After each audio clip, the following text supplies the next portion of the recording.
स्वागत है आप सभी का एक और बार आपके अपने चैनल हुसैन इलेक्ट्रॉनिक शॉप पर। हर बार की तरह इस बार भी एक यूनिक और एक अच्छी रिपेयरिंग की वीडियो लेकर आ गए हैं सिर्फ आपके लिए। ये जो इन्वर्टर है UTL सोलर गामा प्लस रहने वाला है। इस इन्वर्टर के अंदर जो प्रॉब्लम जो समस्या है वो ये है कि इस इन्वर्टर के अंदर अचानक से चलते चलते हमिंग की प्रॉब्लम क्रिएट हो गई। यानी कि यह जो इन्वर्टर आप देख रहे हो UTL का इस वक्त हमिंग की दिक्कत कर रहा है। तो जानेंगे हमिंग की दिक्कत कहाँ से कैसे करके हम दूर कर सकते हैं। जो भी रिपेयरिंग का प्रोसेस रहने वाला है बहुत ही सिंपल है। साइड वाली जो PCB है वो सोलर की है, यानी कि सोलर कंट्रोलर है इसके अंदर। ये जो UTL का गामा प्लस है ये सोलर के साथ आता है। ये वाली PCB हमारी मेन PCB है। ये एक pure sine wave MPPT solar gamma plus रहने वाला है। यानी कि ये एक फुली MPPT इन्वर्टर होता है 1 किलोवाट का, जिसके अंदर हमिंग की प्रॉब्लम है। इस वीडियो के ज़रिए हम इस हमिंग को समझेंगे।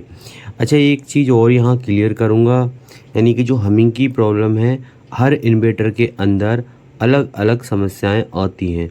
कुछ इन्वर्टर होते हैं जिनके अंदर हमिंग देखने को कभी नहीं मिलेगी, जैसे कि आप देख सकते हो यहाँ पर। कुछ थोड़ा करीब से देखेंगे, यहाँ पर हमें मॉसफेट जब हमने ध्यान से देखा तो मॉसफेट यहाँ हमें शॉर्ट नज़र आता है। ये वाला मॉसफेट, एक मॉसफेट यहाँ ख़राब हो चुका है।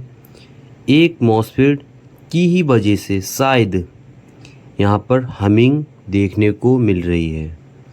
अच्छा, यहाँ पर मैं आप लोगों को अभी बता रहा था बहुत ज़्यादा इन्वर्टर ऐसे नहीं होते हैं जिनके अंदर हमें हमिंग देखने को मिलती है।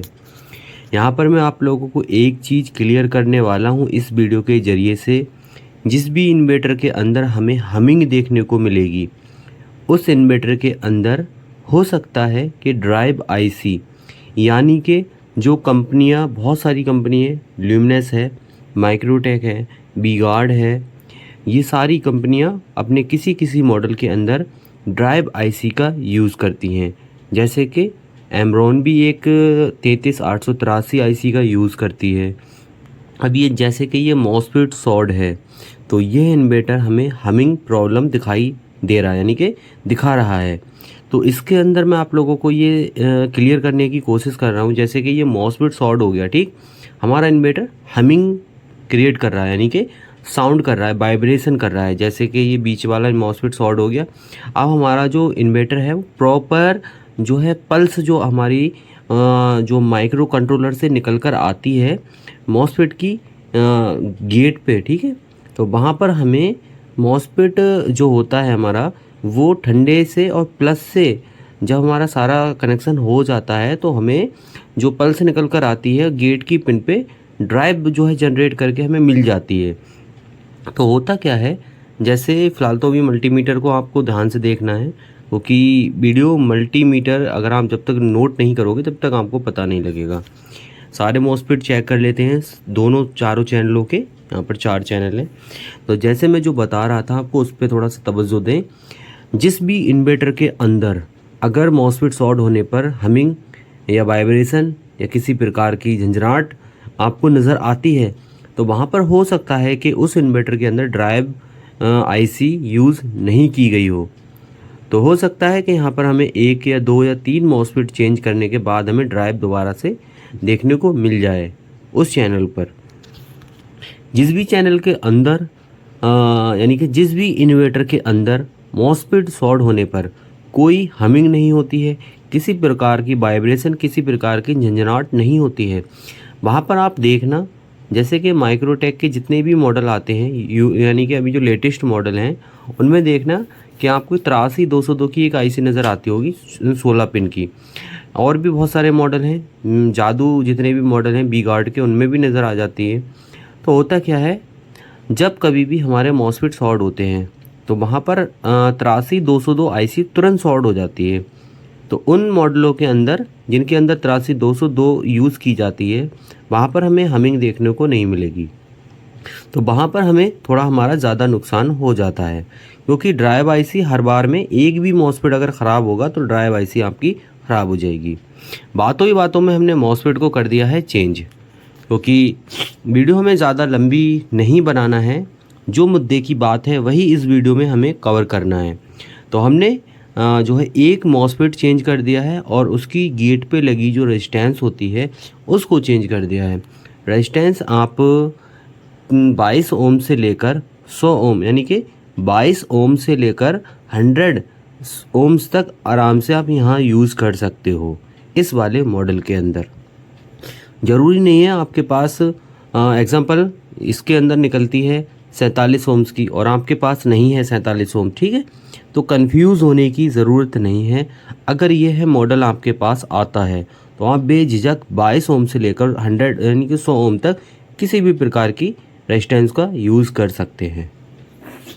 तो यहाँ पर हमने मॉसफेट को चेंज किया है, सिर्फ एक मॉसफेट बदला है, क्योंकि मल्टीमीटर से हमने प्रॉपर अच्छे से चेक किया था पीसीबी को, एक के अलावा कोई भी मॉसफेट हमें ख़राब नज़र नहीं आया। तो यहाँ पर फटाफट से पीसीबी को कसने का, फिट करने का प्रोसेस चालू है।